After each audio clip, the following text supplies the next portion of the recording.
Good evening, everyone. Welcome to Full Time Reds. Chris, welcome back. Welcome back. I forgot to do all this. I've just gone, well, that'll do. Yeah. Press the outro instead of the intro. Sorry, I've been away for 3 weeks. So, welcome to Full Time Reds. It's sponsored by bookmakers.com, and Chris Brackett can't actually work anything. And it finished Newcastle 0, Liverpool 2. It's about the only thing that's gone wrong today, isn't it, Kev? Let's be honest. Oh, man, what a day. What a day. Absolutely. Couldn't care less about the performance. Don't care. All I cared about today was 3 points. It's the hardest away ground to go to this season, bar none. And to go there and get the 3 points, back up the Everton win, and give ourselves a chance. That's all we've done tonight. Give ourselves a chance of catching them, and that's all we need. You know that's good enough. I think Sky was saying in the space of 8 days, Liverpool have gone from a 12-point gap to a 6-point gap.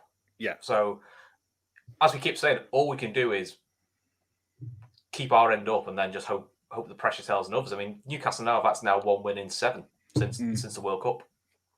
And the only win they've had is battering Leicester. So all in all, mate, look, we'll go through a few things, but we've got to be happy. We'll have a talk about you and your internet issues, which were hilarious from your and my WhatsApps. Yeah. I was more stressed listening to your information than watching the game. Man, I had one of those nights, I swear. But you enjoy your break? I did, mate. Yeah, I've literally seen the Liverpool games, and that's it. I've seen no other football, not really any social media. I've just literally watched the men's games and the women's games, and that's it. That's all I've done. So it's all good. John was saying, Chris Waddle, LFC were lucky Newcastle had 10 men. It's like, we were 2-0 up when the keeper was sent off, beforehand. It's almost like he's an ex-Newcastle player. Yeah. Typical Chris has come back after an away win after hiding from Wolves, and Bryce was, I wasn't hiding. I was working for most of it, as Kev knows. Kev's seen. Yeah. I think I'd rather have done the full-time Reds than sit and work, unfortunately. Yeah. Must admit, though, I did message Kev going, enjoy the Wolves one, mate. See you later. I was quite content not to do that one. Yeah, it was. I mean, look, I get where where the frustrations people would have had on the performance tonight, but look, don't worry about performance. It's result at the minute. It's literally getting through games, putting points on the board, and seeing where we end up from here on in. That's all this is about now. And I mean, Bonkers points out, this is sad that they've only lost twice in the league, both to us, and 3 times in all competitions. It was only us and Sheffield Wednesday that beaten them. They're not. Newcastle's issue this year at the moment has been it's too many draws. I think it's like 11 draws. That's where, and draws where you probably expect them to win.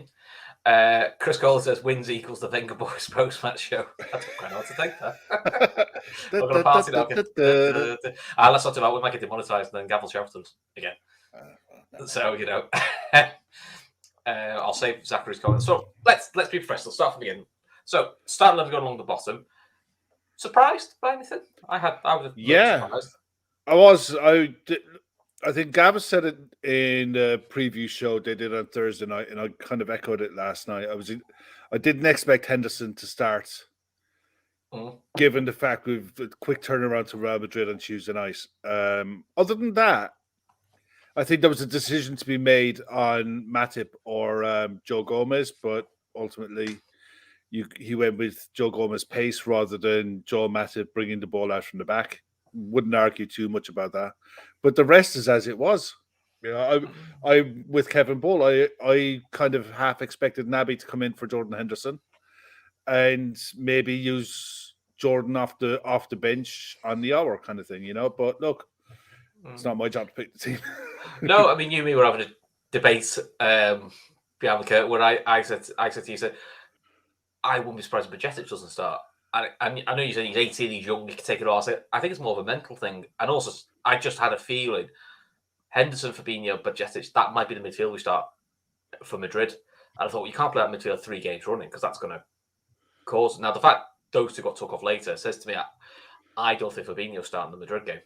I think that might be the game maybe Naby's coming in, which is big call for Naby because, he's 2 games out now. I don't know, mate. And we've done this before, throwing him in cold after a couple of games and it's caught him out. Yeah, look, I don't know. I mean, at the end of the day, as it stands at the minute, the core of that midfield three has got you back-to-back wins. Yeah. And once they settle down and rewatch all this back, and analyze it, they'll see where the issues were, but they'll also see the chances that they created as well. So this is definitely one of those games that's a half and half game. It was like, yeah, we won it and we got 2-0 up. We rode out their start, got the 2-0, rode out the half. The red card came. We just basically managed the game, but we really did create enough chances. Jota could have had a hat-trick. You know what I mean? Yeah. So it's one of those games, like. Well, let's go to the first half because, to be fair, you saw half of it, and then I'll fill in the gaps. Newcastle, to be fair, opening 10, they start well. Yeah. Course St. Max, runs at Trent. Trent and St. Max was a good battle all day. We will come to another right back because I do feel that there's another right back who won't get talked about, who, I'd be honest, was shite for both goals, but we'll come to him. I thought Trent did all right against St. Max. I mean, it was telling that not long after, especially when he went before the red card 2-0, St. Max went to the left. He stayed more central. He kind of avoided Trent a little bit. I thought Trent actually did well against a tricky, pacey winger, which, you'd be honest, that's where you do sometimes think that's where Trent can get a little bit exposed. I think the one time he got past Trent, well, I mean, he handballs it anyway. But to be fair to Gomez on the cover did fine for us. Yeah. So, I thought we were doing all right. And then the first goal, because I think the first chance is Almiron. It cuts across it. It's a big save by Ali. What you expect from him. Big, strong, gives him no chance to think, big hand to it. And you think, right, there's your warning. And we're literally in a couple of minutes, it's 1-0. It's a great ball by Trent. In that centre mid role, dinks it in. Darwin touches it onto his chest and just cracks it. He's never going to place it. He just no. It was as to be fair, it's one of the few things Carragher did get right. It was a Shearer-esque finish. That's the sort of thing Shearer would do. The way he hit it, just absolutely blasted it. And he absolutely hammered it. But I think he got lucky with the touch. The first touch, he settled, but it come up onto his chest and it just fell right for him. And the ball in deserved that bit of luck. It was a lovely spot. He did the hard bit by stopping the ball in flight, but then to have it bounce up and it was just perfect. He just twatted it. It was just one of those. It's it as hard as you can. Keeper can't do nothing. And the way he celebrated that, he needed that. It was. He also knew it wasn't handball, so he knew it hadn't hit his hand. It was the question of was he offside, and he isn't offside. And the reason he's not offside is they have a right back who's 5 yards too deep, marking nobody. Yeah. And I'll be honest, if that was Trent, we'd be having YouTube shows on it. We'd be having Sky analysis pieces. We'd have Gary Neville telling us how he's got to be serious about his defending. That was very basic defending. And Trippier's just, you said he's probably so scared of Darwin's pace, but he's dropped too soon. Yeah. Because that's the only thing that plays him on. And it's quite poor, I think, for an international defender. That's pretty poor positional play. But take off for Darwin, great finish. For someone who's on the far side, looking across the line, you can't be offside there. And the thing is, I said it to you in the text, the first thing I thought of, they're terrified of Darwin's pace. The first thing that he did, he recognized, okay, he drops. And nobody else went with him. But he can see across the line. It was a horrendous mistake. But there is no one in that Liverpool side that needed a goal more than he did. And the way he celebrated it, he just absolutely, he was desperate for that. And the chances that he's had in the last few games, the performances that he's put in the last few games, merited that goal today. And hopefully he can build on this confidence now.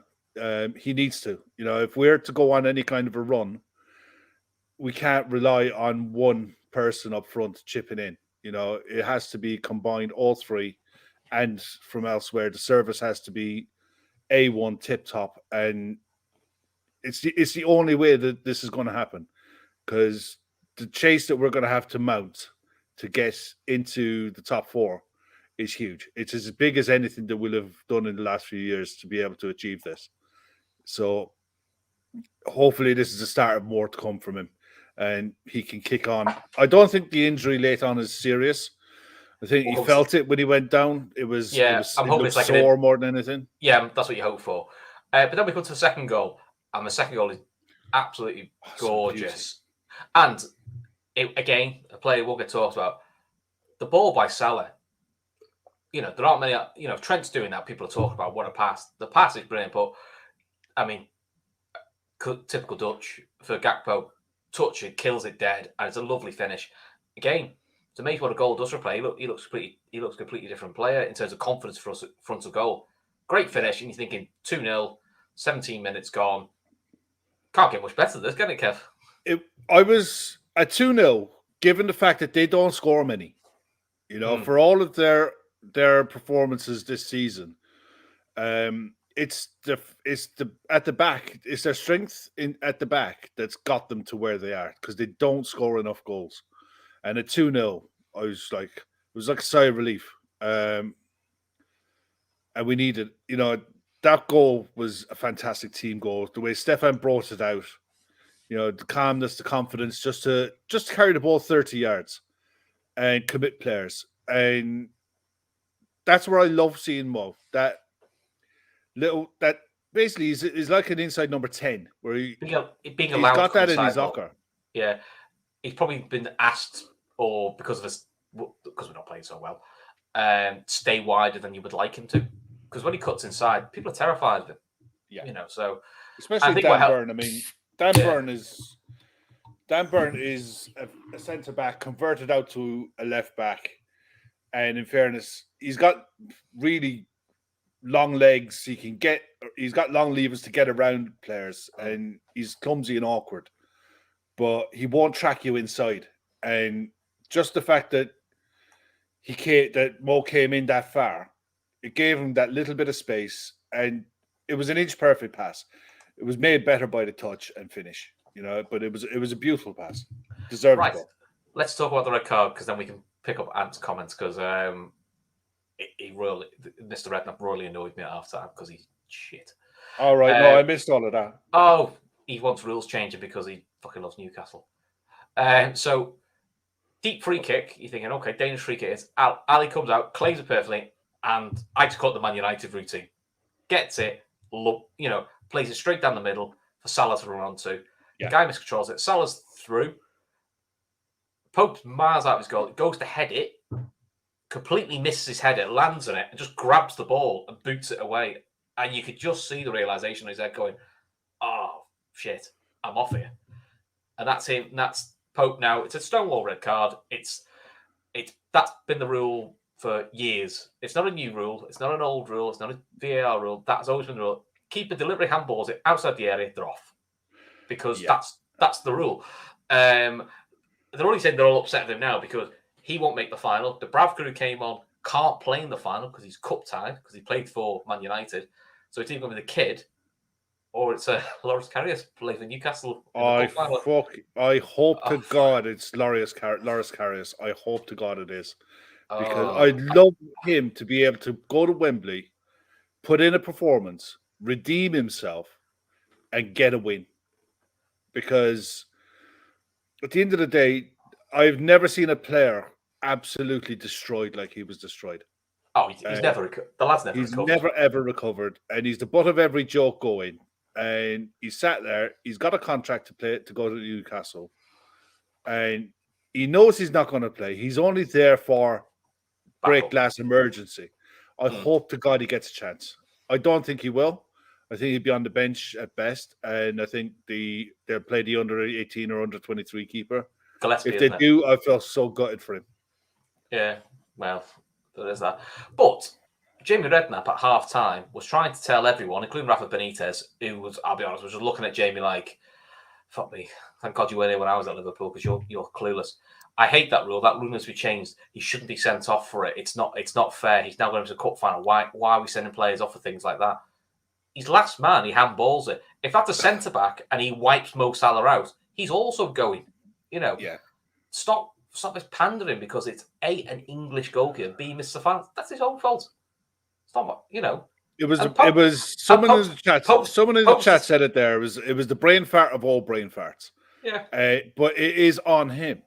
He was coming for everything early, all game. And he panicked, which they all do. Yeah, you know, but- I don't blame him for panicking. And No. his reaction is not because he missed the cup final. I mean, I'm sure that's going to rely on that. He knows, oh no, because he thinks he's got the header and he's ballsed up, and he's because it's Mo Salah. He's panicked and just went. To we can't go. Yeah, we can't go 3 down. Yeah, you know, at 2 they're still in it. You know, at 3 they know it's done. But all credit to Alisson for seeing it. Yeah, Alisson saw the run. You know, and this isn't the first time that he's launched. It's not a long ball. It's not a long ball. It's a clear tactic Liverpool work on, which is from a deep corner, get the ball, look long for Mo because he will be 1-on-1 with someone, and if you can get it to him, you know you're in a world of trouble. You know, City this year, Cancelo got sent for the Echo and he scored. You know, Rafa Benitez. Go on, say you chop that up. Put Zachary's comment up after, will you? Okay. Rafa Benitez, when Fernando Torres came to Liverpool, he struggled to put chances away. He was a great player, but he wasn't a great finisher. Nunez just needs time. He is a great player. Now, listen, this is a man who's worked with, you know, untold brilliant players. Yeah. And again, it's the social media world we live in. Everyone wants to, have the hot take. This player is not what the manager wants. This player is crap. All the usual nonsense. So Zachary's comment. I'll let you discuss this. Yeah. Eddie Howe's the first manager in history to lose 10 consecutive league games against Liverpool. Oh, cracking. Zachary, if that's true, stat of the night, mate. Well done. I think it was the first time since, I think it would have been the first time in 15 years Liverpool have lost back 4 away games on the trot. So Liverpool had pressure on them because our away form, it's only our 3rd away win in the league all season. You know, our away form is horrendous. Yeah, so absolutely. You've got to take it for what it is. Klopp on Pep's red card. We lost in the moment a little bit of momentum. Didn't get it back. We left the door open for Newcastle. They did because they had the only chance they had in the first half after the red card. That was a big one. Was the Dan Burns header where Nunez, it's his man. He's not tight enough, and he gets the header. And it comes off the crossbar.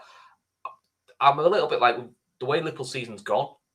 I think sometimes you need a little bit of luck. I think the last 2 games we've had that little bit of luck, which has been the Everton one off the post, this one off the crossbar, and they took advantage of it. Whereas in previous games, Brentford away, Brighton away, they've had a bit of luck to not concede a goal and then decided we'll give you the goal anyway because we're nice like that. So I like the fact Liverpool are actually, as you've said before, if you get your luck, capitalise on it. Don't waste it. That's what Liverpool did today. Klopp, I'm really happy. It was not a perfect performance, but the goals we scored were perfect, which is, I think, it's a fair assessment. We're going to talk about the second half. Yeah, there were 2 really good goals. They were really good goals, and that was against 11 men before, uses the excuse, and it will come out, if Newcastle had 11 men, well, if Newcastle had 11 men, they'd probably 3-0 down because Mo was clean through. So I'll give massive credit to Newcastle and Eddie Howe for the way most managers, when they go down to 10, they revert to a 4-4-1 and just try to see it out. He went 4-3-2. But Saint-Maximin said, look, you're Wreck-It Ralph. Just go and do what you can do. And credit to him because they gave it a go. A lot of sides wouldn't, given the fact that what we had going the other way, the pace and the threat and the counter that we have going the other way, more sides would have just closed down and said. I also think that some will put the theory, Newcastle also had their eye on the cup final. They certainly didn't. Because I would say if Newcastle had an eye on the cup final going down to 10 men, you would leave the young kid on Gillespie and just say, look, lad, 10 men, here's an experience for you, learn from it. And you would take off one of your big players, whether it's Isaac, whether it's St. Max, I need you for the cup final. I can't afford you to get injured in the cup final. They were still trying to find a tactic of winning the game. So they're definitely not. No, in the second half, they definitely then started thinking about the cup final because any player who got a slight knock or a niggle, they were getting whipped off before, even when the player said, I'm okay, I'm not risking it. And I don't blame for that. John, another good point here. the world of social media that we live in. I wonder if these sources saying Darwin and Gakpo were coaches' signings will come out and say, no, they were actually our signings. Now, it's funny because, Darwin and some would tell you Darwin and Gakpo Klopp didn't want. Somebody else wanted them. Now they're all right now. It's almost like people just make something up just because a player's not playing as well as they would like. I'll tell you what, and I believe this to be true. No manager of Jurgen Klopp's standing in the game, and I include Pep Guardiola, Carlo Ancelotti. None of these managers have players coming into their club that they don't want or they haven't agreed to or signed off on. It doesn't happen. It never could happen. If it happened, they would walk 100%. And not only would they walk, those three coaches could walk into any job in world football that they wanted to. So the idea that someone thinks that Jurgen Klopp hasn't agreed to or signed off on a signing that comes into Liverpool Football Club for his first team is absolute nonsense of the highest order and deserves a block, an unfollow, a report, and in fairness, call their mum and dad because they shouldn't be allowed to play with things on Wi-Fi. It's just silly. I can believe Pep Lijnders, the recruitment staff, have brought players to Klopp and said, I know he's not your first choice, but look at this. For example, Mo Salah, Sadio Mane, Gini Wijnaldum. None of them were Klopp's first choices. He had other players like what he wanted. They could get you can't have this player, but we've got this player. We think this player would do what you need. Have a look. And now Klopp's either had a look and gone, or he's gone, I'll trust your judgment, I'll take you. But that's still Klopp saying. It's his judgment. There's no way Gakpo got brought in and Klopp went, what the fuck's he? Didn't ask for it. It's not the Rafa thing where he got given, Robbie Keane and said, I asked for a couch, you brought me a lamp. Which is the classic of, you brought something I didn't want. That's never happening, is it? What in the blue hell is that, Jake? Jake here. Anyhow, on Pope's red card, I felt a little harsh decision. The player was at an angle. What? Okay. So what he's saying is, if even with Salah getting the ball, even if Salah ran away with the ball because the angle he was at, he's not going to score from there. But he's clean through on goal with one player to run at him. I'll be honest, I fancy his fucking chances. But I mean, look, this is standard. It's just a standard manager coming out and defending his player. I don't know. I mean, but if you just come out and said, they're the rules, even just a G round, they're the rule. I don't like the rule, but by the rules, that's a red card. My team did, but I thought my team did really well with 10 men. And they did. That diffuses everything. Yeah. So let's talk about Liverpool defensively, because if you listen to Jamie Carragher, we were the most horrendous defensive performance he'd ever seen in his life, and Newcastle should have had 3 or 4. And I sort of feel like that was a little bit overplayed. Do I think Liverpool could have defended better? Yes. Did Liverpool give up more chances than they should? Probably did. But I would say, of the big chances that I can run in the second half, one is Callum Wilson getting put through where Bobby Firmino, Milner decide to not pass to each other and let him have a run at goal. And it's a big save from Alisson. The rest were more like shots from angles or headers from distance that I kind of expect Alisson to save or Alisson to catch. He's right. Virgil did look rusty, but he's not played for 6 to 8 weeks. That will have done Virgil the world of good. And he did sometimes get fronted up by St. Max, which will definitely test out your hamstrings. If you've had a hamstring pull and you've got to chase St. Max, you'll know if it's ready or not. So that will have done Virgil the world of good. I thought Joe Gomez, cover-wise, did pretty well. I think the only time he got caught properly was I think he went really high with Isak. Didn't win the header. And St. Max is put through, but he's on an angle. VVD keeps him at that angle. And it's an angle where, to be fair, if he scores from there, you sort of go in. That's cracking. It was. Yeah, for me, we talked about that was in the first half. It was in the first half, and they had one header in the second half, which I messaged you saying, he guides it about 2 foot wide. He should really be getting that on target. But I think he was probably looking for someone coming in on the far post. That was almost like a set piece routine. The only thing that annoyed me in the second half that I was watching was we were overcommitting at 2-0 when we didn't need to. The amount of times that we got in situations where we were 2v2, 3v2 on the counter, just picking the wrong ball. It shouldn't have happened, and it was we were too casual and too lax in possession. we probably needed to get a third, and I think then you could have gone a bit more relaxed and just seen the game. Yeah. Because I think if we'd gone 3-0 in the first 10 minutes, in the first 10 minutes of the second half, I think Newcastle, I think one of those things where both teams shake hands, where Newcastle go, we want to attack, don't embarrass us. And I've seen loads of games like where they kind of go, we'll all settle for 3-0. You've got a cup final, we've got a game Tuesday night, let's leave it up there. So, yeah. Well, Chris Golding is saying there that Almiron had 2 in the opening 10 minutes. Yeah, look, Newcastle started really well, and we had to ride that out. But that's the case in most away games against sides who are doing well this season. That's the thing, you've got to ride out the first 10 minutes. We have rode out, which we haven't done before. Jonathan saying the XGs there are pretty similar. I must admit, I'm surprised they're actually that similar. I mean, one would be the header, which I think was the biggest one. But I think, to be honest, I was really frustrated with some of the attacking play. There's one where Robbo breaks through. Yeah. Just take the shot on. He's trying to do the extra pass or trying to do a clever back heel. You're like going. He's trying to do a FIFA goal. Sometimes you're just a bit like. I know, but it's Robbo.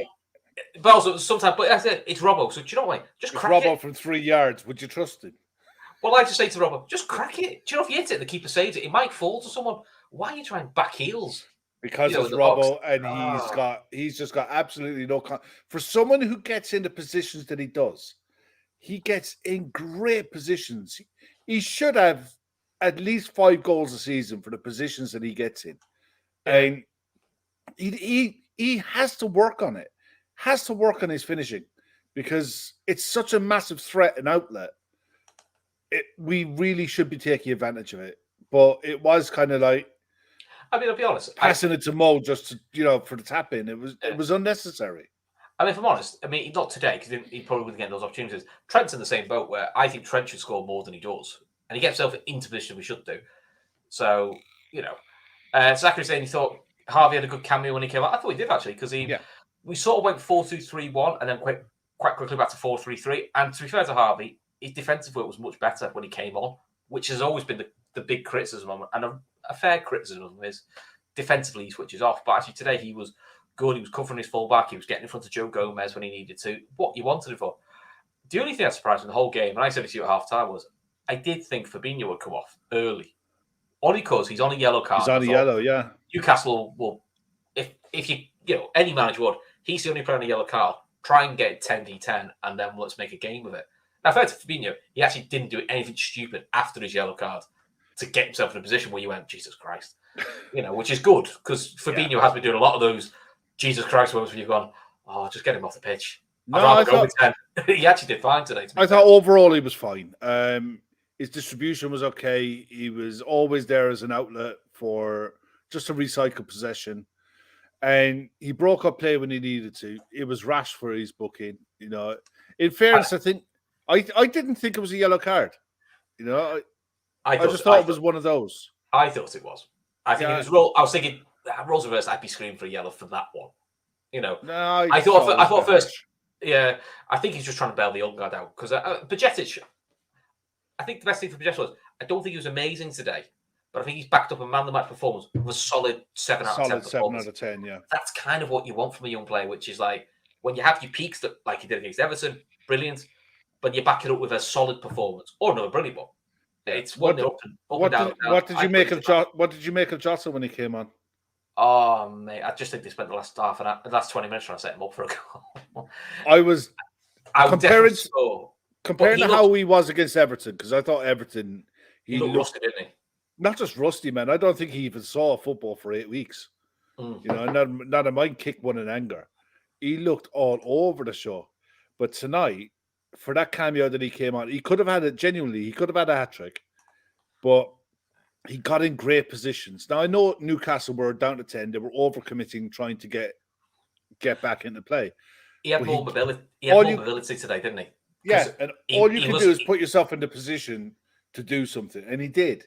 Now another day he'll get a brace, and that will have ran out 4 or 5. But yeah, I think so. But I think.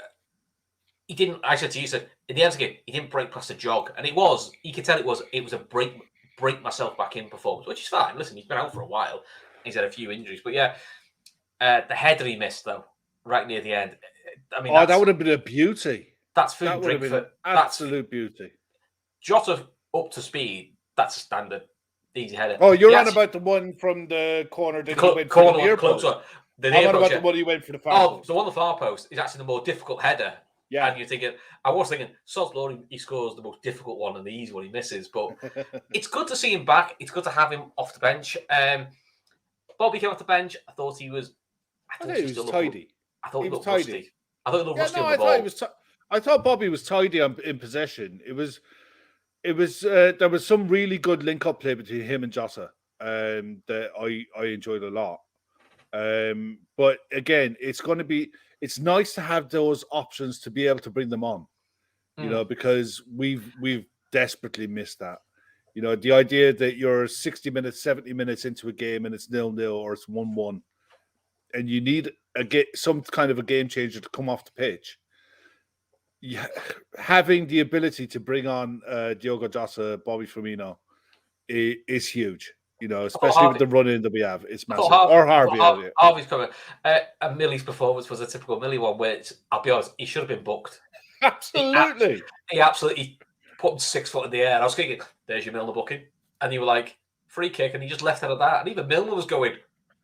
I think Milner wanted the yellow, but then look, he was fine. He was tidy. He got one under-hit pass from Bobby, which caught him out. Other than that, I thought he was fine. And the last 2 minutes, he's snapping into players, trying to keep it in for a corner, a standard. But that's how I always think Milner should have been used this year, which is you bring him on for last 20s.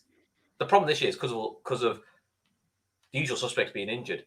He's had to play and start far too many games. And that's not his role. His role has always been play cup games, come on for last 20 to be a finisher. That's kind of his job. You know, so Klopp against 10 men for a long time could, of course, created more and scored more, but we lost it in that moment, a little bit of momentum, and didn't get 100% back and left the door open. Yeah, there was the sloppiness we were talking about, really, wasn't there? Yeah. But as Klopp rightly pointed out, in the end, with our situation, someone told me the last time we had a clean sheet away from home was April, so I'm happy. It's a lot. I mean, it's a long. You know what you think about it? That's a long time with a clean sheet in it. A lot of wins before that, but but I mean, this season though, he's thinking because even Tottenham when we won, it was 2-1, wasn't it? So yeah, that's soft touch. That is really soft touch. Klopp on Nunez. Darwin has something on his shoulder. We will have to see. We need further assessment. It's painful. So the hope is, like you said, Kev, it's an impact wound. It's sore, but it's all right. Yeah, you know yourself when you walk. Do you ever walk into a door frame and you're like, fuck, and it's sore for a day and you're all right? I mean, to be fair, he's a big bloke and it's a big height to come down from. And he did come down, it was like elbow full on the shoulder. So you're hoping he's not jarred it up or popped. I'm just hoping that when he was feeling it, that he wasn't feeling a lump on his collarbone or anything like that, you know. But look, we'll find out in the fullness of time. It's a quick turnaround for Madrid. So if Nunez is injured for Tuesday, I put Gakpo forward and Gakpo on the wing. Possibly. I mean, I sort of think that might be the right way of doing it. The problem, I think, though, if he's going to play Jota, he might want to play Jota left because Gakpo's doing so well through the middle. Yeah, I think having pace either side. I mean, Jota's not Nunez quicker than Gakpo. Yeah, you sort of think, yeah. The hope is he's fit.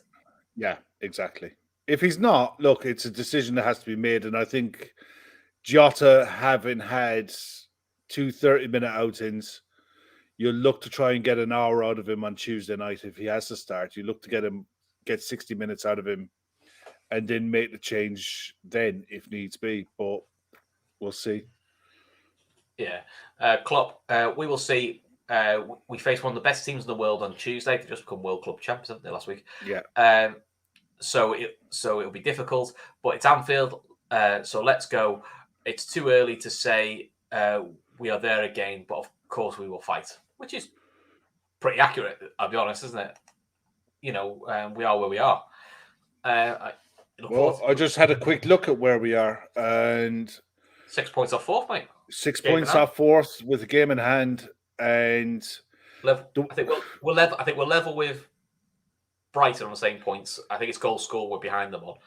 I think we're 6. I think we're 6 behind No, we're actually level on goal difference as well. It's results. It's the games, the head-to-heads. Head-to-heads. Yeah. Yeah. I think are we 6 behind Fulham, but I think they've got like a ruck of games more than everybody else. Yeah, Fulham have played 24, are on 38. We're 3 points behind them with 2 games on Fulham. Okay. We've a game on Spurs who are on 39. We've a game on Newcastle who are 41, and Manchester United are on 46. So we have a game in hand on them as well. So we could do a Spurs.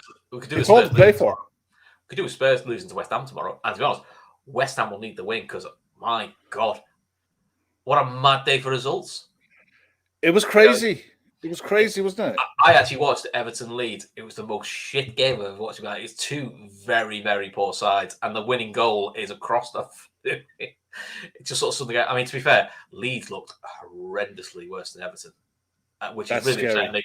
Which is really upsetting me because I kind of hope Everton to go down, but Leeds. Well, we'll just have a quick roundup now.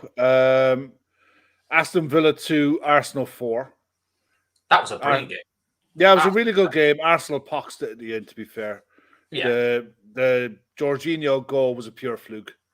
And then they just got the next one on the counter. Wolves lost to Bournemouth. City dropped points to away at Forest. Delighted with that, to be honest. Have you seen the Haaland miss as well? Oh. No. I've got match of the day set to record. I'm going to be watching that later. Yeah. Brighton 0, Fulham 1. That's a big result for Fulham because they didn't have a striker to play with today. Chelsea 0, Southampton 1. In ordinary times, Graham Potter would have been sacked by now. Can they afford to sack, I suppose, with the FFP around? That's the only question I would say. And then Everton 1, Leeds 0 is an absolute monster result for Everton, and Leeds are in the shit. And Leeds have got Villa next. Yeah, that was the. Leeds got Southampton. Everton are at home to Villa next, so that'll be an interesting one. Just to give you an idea, points wise, Southampton on 18, Leeds are on 19.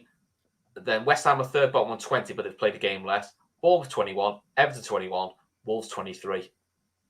That's tight. So exactly as big a win as that was for Everton, it was a big win. Doesn't really change masses. Confidence-wise, it does, but points-wise, you're going, you need to back that up. If they back it up with, I'd say a draw against Villa, then you're looking at, what's that, 7 points in 4 games? That's the run that'll keep you up. Yeah, the thing is, look, Dyche took over, and in 3 games, he's got 6 points from 9. Can't argue with that. You know, you take that all day, every day, twice on Sunday, especially considering how shite they are. And I just think they're going to get at least a point against Villa. Yeah. I think that's the momentum they need then. So, but yeah. Potter, in all fairness, is clinging on by the skin of his teeth. I find it fascinating that he's still in the job. I wonder what they can afford. Of course they can afford, yeah. I wonder if all the signs they've done, is there an FFP thing of if we sack him, it's this much on the balance sheets before the season's over? I don't think it makes any difference. The thing is with them, I think if he gets knocked out by Dortmund, which is in 3 weeks' time, I think that's the only thing that's keeping him in a job at the moment is they only go over to a 1-0 defeat. But I think I'm looking forward to watching that one tonight. I want to watch our one again because it's nice to be able to rewatch the extended highlights of a game when you know the result and you can just watch the performance of the players because it gives you a different view. We were under the cosh for a fair bit of that. Man United play Leicester at home tomorrow. It's the 2 o'clock. It's the early kick off 2 o'clock. That'll be a cracking game as well. Right, question for you from Jake. To go on this, lads. What is a good result Tuesday?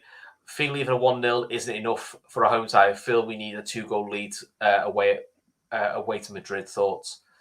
I think we need to go there with some sort of a lead. I think a draw a lot. I think we lose. I think that's going to be ridiculously difficult. I do agree with you. I feel we need to go there with something to not hold on to, but to give you a little bit of a cushion. Away goals don't count anymore. There's no away goals anymore. So I think it's more because if we go away from home, I don't think we'll win. But if you win, if you're 2-0 up and you're going, you can afford to lose 1-0 or you can afford to get a draw. That's fine. I think if we're going there chasing a goal at some point away from home, I sort of feel that I think Madrid will pick us off. I think it depends on the performance that we put in on Tuesday night. If we put in a really strong performance and we show that we're not overawed or worried about what they've got, if we manage them in the game, you can go there with confidence, because going away to Madrid isn't the be all and end all. They're not in the greatest of form this season. I watched the Man United. I actually watched Man United Barca because I thought it'd be a good game. Yeah, it was a good game, and it was a good game. It was a good game, but quality-wise, I don't think it was actually that great. You sort of going, "Oh, this is quite a fall," especially for Barca. And I couldn't believe these are 8 points ahead of Real Madrid. Because thinking, like, Barca to me just did not impress me at all. I think United's pace showed up where Barca's weaknesses are. And I think 2-2 is actually a better result for United than it is for Barca. The thing is, I think you look at Madrid and you look at Carlo Ancelotti, and Carlo won't hesitate to come and partner bus at Anfield if he needs to. And if he feels that parking the bus twice against us, home and away, and nicking it 1-0 is the way to go, he will have no qualms about doing that. Whereas previous Real Madrid managers wouldn't get away with it. Ancelotti couldn't care less. And he will do whatever it takes to get through. And he's got a really good record against Klopp. So he has. I mean, to be honest, Madrid's recent record against us is actually very good. Oh, it's fantastic. Last time we beat them was Rafa, wasn't it? Yeah. One though, as Hansen won in the Benayoun header, and then we absolutely destroyed them at Anfield. I was at the Anfield game. That was one of the funniest games I've ever been to. Torres absolutely torn them apart. And Jay Spear came on. I remember that. And Dossino. But it's one of those fixtures that if we turn up and if they fancy having a go, we can match them 100%. They're a very good side. Let's not kid ourselves. They're still because Camavinga's covering left back at the moment, isn't he? Because they haven't got Ferland Mendy's out injured, and the backup's injured. I think they've got injury problems as well. I don't think Karim Benzema is. I think he played in the World 100%. Cup. I think he played. I think it's him, Valverde, and Vinicius all played in the World Cup final, whatever it's called. Yeah, but I think Benzema picked up a knock, so they were play. I don't know if they're playing tonight. I think they're playing. Yeah, they are currently 0-0 with Osasuna. Yeah. So what's the lineup for them tonight? Do you know what? I'll Google it online. You cover for me while I. Well, John was saying Camavinga will play in midfield because Cruz won't play. No, I think the thing is with Camavinga, I think they like him at left back. Courtois fit, I don't know. That's the truth. But there we go. I've got a lineup. So it's Courtois in goal, so he's fit. Yeah, well, there you go. Left back, Alaba, Rudiger, Militao, Nacho at right back. Gee, that's 4 centre backs at the back. Midfielder, Salibas, the guy was at Arsenal. Danny Salibas, yeah. That's him, yeah. Him, Camavinga, Modric, and up front, Vinicius Jr., Valverde, and Rodrigo through, yeah. So they're playing on the bench. They've got Carvajal's on the bench. I just need ones who make an impact. Carvajal, Hazard, Asensio, and Lucas Vasquez. Yeah, Benzema's not in the squad. Right. So he might be available for Tuesday night, but when you look at that 11, it's like, yeah, they have threats. Vinicius is quality. Rodrigo is absolute quality, and Valverde, I think, is an outstanding player. But they can be got at. Yeah, 100% they can be got at. Vinicius Junior causes all sorts of problems. Yeah, he is a quality player. So the other question that came up, and a few says, how did St. Max get man of the match? Because I kind of felt you saw the full St. Max show, which is when he's on it, he's scary talent. But I still don't feel as much end product from him. No, that's always been the problem with him. There's a shout for Ali. There's a shout for Ali to get man of the match because he does make some big saves. Yeah, I actually thought Trent played quite well. I thought Trent was in a shout for it as well. Yeah, I can't see how you give it to St. Maximin because look, for all the huff and puff, he was snuffed out more often than not. You know, and I mean, I thought he was contained pretty well. Yeah, Isak fed on scraps to him. To be fair, Yeah. You know, he had nothing to work on. So, Claudine said Trent for her. Yeah, I thought Trent actually that was good. I also that's a good rehearsal for him. Now, listen, Vinicius Junior is much better than St. Mark's. Oh Christ, yeah. But stylistically, they're similar players. Quick, tricky, very direct. Yeah. You know, so it's what I call a good tune up for Trent going, well, you're gonna face that 10 times better. So, you know, have your game head on. This is what we're going to play for. Early prediction then. What would you do for Madrid? How many changes would you make? Would you make any? No, as long as Darwin's fit, I wouldn't make any. I'd leave it as it is. The thing is, having the 5 subs gives you that many options that you can look at it in an hour and see how players' legs are, you know, on 60 minutes. And if it's a case you need to adapt and make changes, then you can. I don't think he'll make any changes. I think I've got a sneaky feeling he's going to start Keita instead of Fabinho and play Henderson in the 6. Might be wrong. I don't. I just think asking Fabinho to do 3 games back to back might be a bit of an ask for him with the way he's performed this year. So we'll see. Listen, I'm happy if he goes unchanged. More than happy. I think I've seen a few shots there. Brian Halloran is saying there Matip for Gomez. I wouldn't, for the pure and simple thing that Gomez's pace against it's Vinicius. Pace. Yeah, it is pace that Madrid have up front. You'd have to set up your side assuming Benzema isn't playing. So Claudine saying Trent's crosses were I think she was otherworldly. She said like dodgy key, but I knew what you meant though. His crossing was brilliant again. But I mean, he was the Matip one's an interesting one. I'm happy to listen. Gomez is quite an easy target, and listen, he's had plenty of games this year where he's made himself an easy target. He's made himself an easy target, but I don't think Matip's been anywhere near the level I thought he was. I didn't think he was great in the derby. I texted you at the time, said I thought he was still a bit unnerved. He was woeful against Wolves. I think he was woeful in the games before that. So, me personally, I would go for Matip. In the ideal world, I'd play Canard if he was fit, but he's not fit. So I'd go for Gomez. So I mean, the thing is, you also have to look at it. The game won't. You can lose the tie in the first leg. You can be out of the tie in the first leg, but more often than not, you don't win it in the first leg, unless you're away to Porto.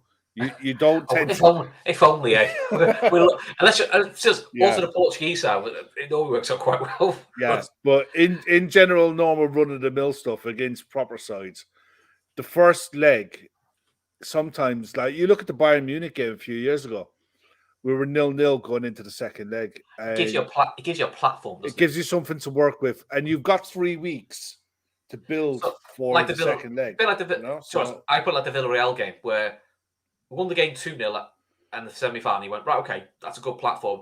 We had a horror show in the second leg for the first half. Yeah. But because you had that 2-goal cushion, you could afford the first half horror show when you went 2-0 down. And you go, well, we're not out of it. It was like a call, fucking wake up and go again. You know, I think that's where it's different, where it does give you the comfort blanket. I have a feeling that both sides will look at the first leg in that manner. They'll look at it and think, look, Madrid know they're not at full strength. They know they've got players to come back. I even think if Madrid... I think they'll be happy with a draw. I think we'll be okay with a draw.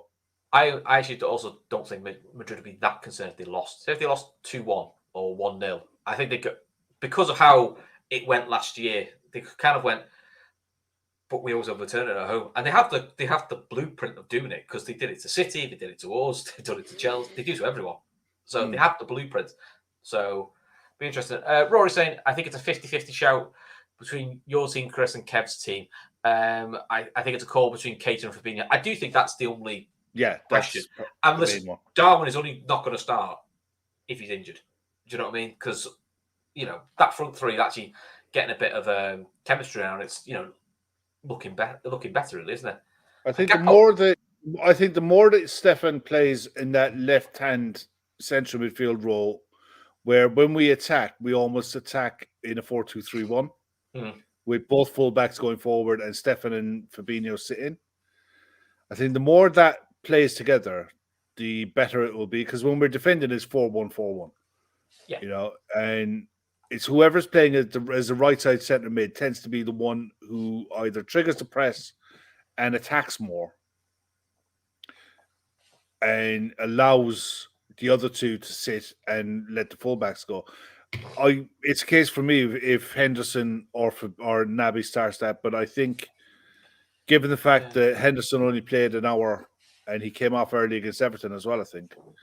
He did. I think he did a bit longer against Everton, but a little bit longer. But I think they're managing his minutes. I think he'll play. Jay's got an interesting shout, and I can see where he's coming from. I've got a feeling he'll take Bajcetic out and play Keita, Hendo, Fab. I can see it in terms of going with the experience because he's a young lad, and you don't want a young lad freezing on the occasion.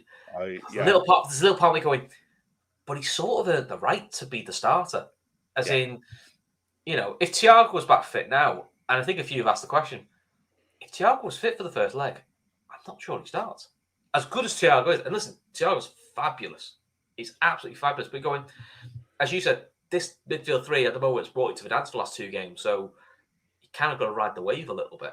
Yeah. I'd have a Thiago. But I mean, listen, Thiago won't be fit for the first leg, sadly. But imagine if you had this game and you go, well, I'll bring Keita and Thiago on. That's the sort of options. I've said it for a while. I think it's Stefan's shirt to lose.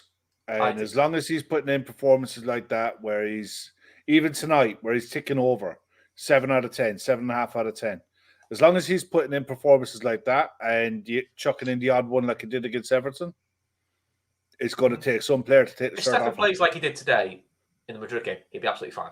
It's pure. Yeah, I'm not worried. I'm not worried about him. I mean, it's a bright future for Spain.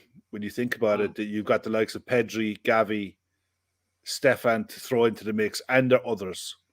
You know, it is scary that Klopp said he's never played number 8 before until the derby. You're like, fucking hell, he looks pretty natural. He looks pretty natural there, doesn't he? Yeah, he looks cool. And the thing is, because he's not asked to bomb on like a box-to-box midfielder, he's asked to tuck in and become that second number 6 more often than not, and he's becoming possession. He's playing the number 8 role very genie. Yeah, and I mean that as a compliment. It's absolutely. It's not a dig in the slightest. Sorry, some people take that as a dig. I'm not. Difference is though, I think he has a much better passing range than Juni did. A lot different players. Players completely, but I think the scary thing is that he's 18 years of age, and he's only just turned it. He's only 18 since October. It's like, can you imagine what he's going to be like at 21, 22? Yeah. If he and we have to caveat everything at this age. If he keeps on the trajectory that he's on. Yeah. And I'll be honest, he may do, but he's going to have a shit month at some point. Maybe not this season, next season, because he's a kid, and they all do. Harvey Elliott's been through it. They all go through it. Listen, he can save Liverpool millions because he could be one of our main midfield options. Now, before everyone gets mad, that's saying, I'm not saying we don't add to the midfield.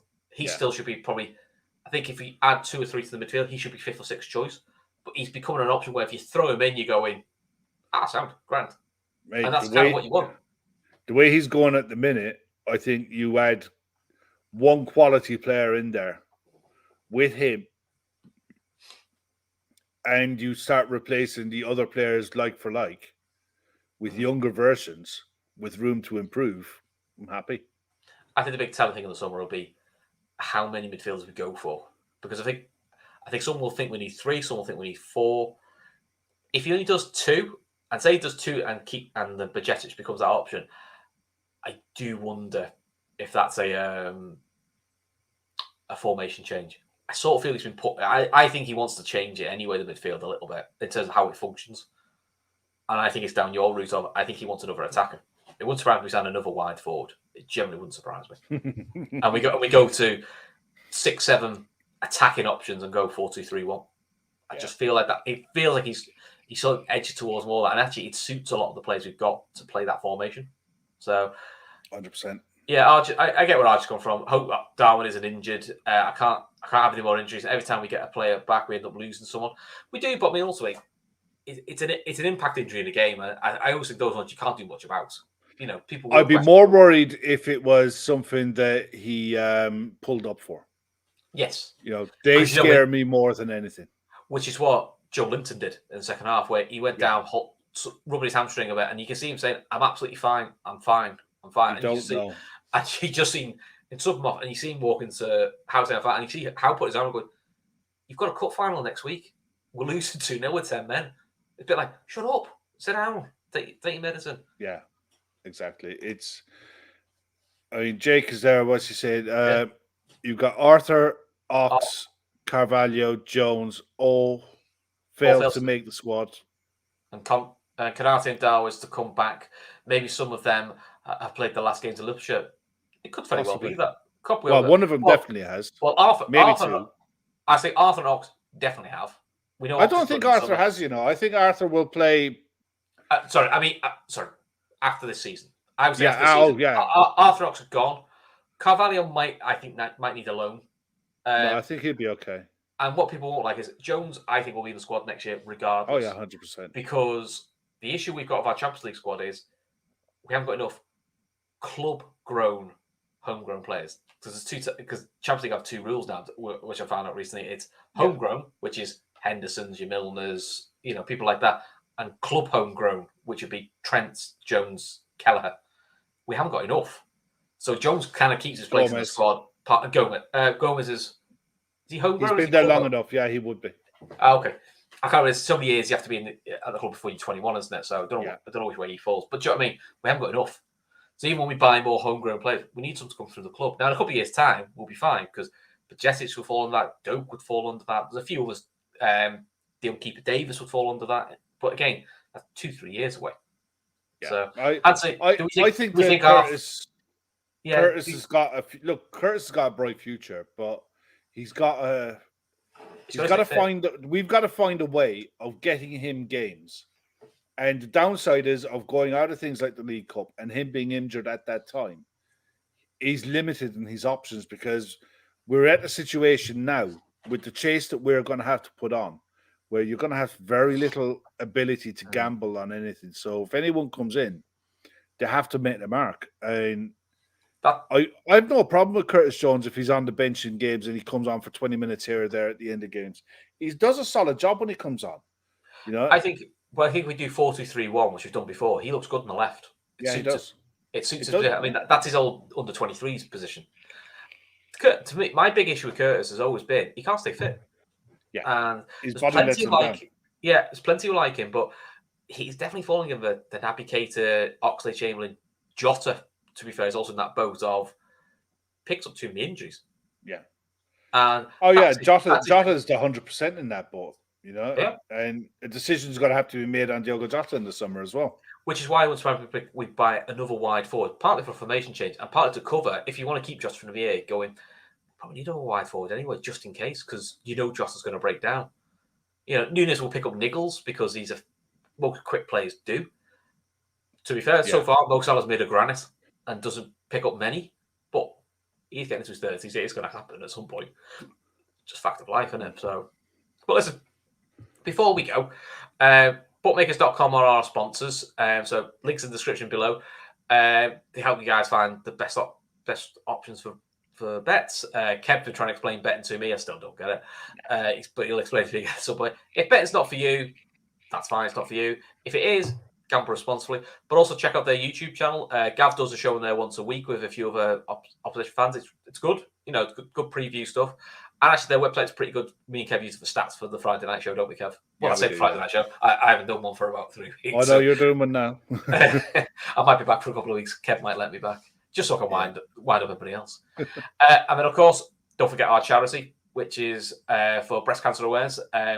12 Dublin ladies going to do the Dublin Marathon, which, fair play to them. They've never run a marathon before, and the thought of running a marathon sounds absolutely horrendous. So, to be fair to them, we all should just dip our hands in.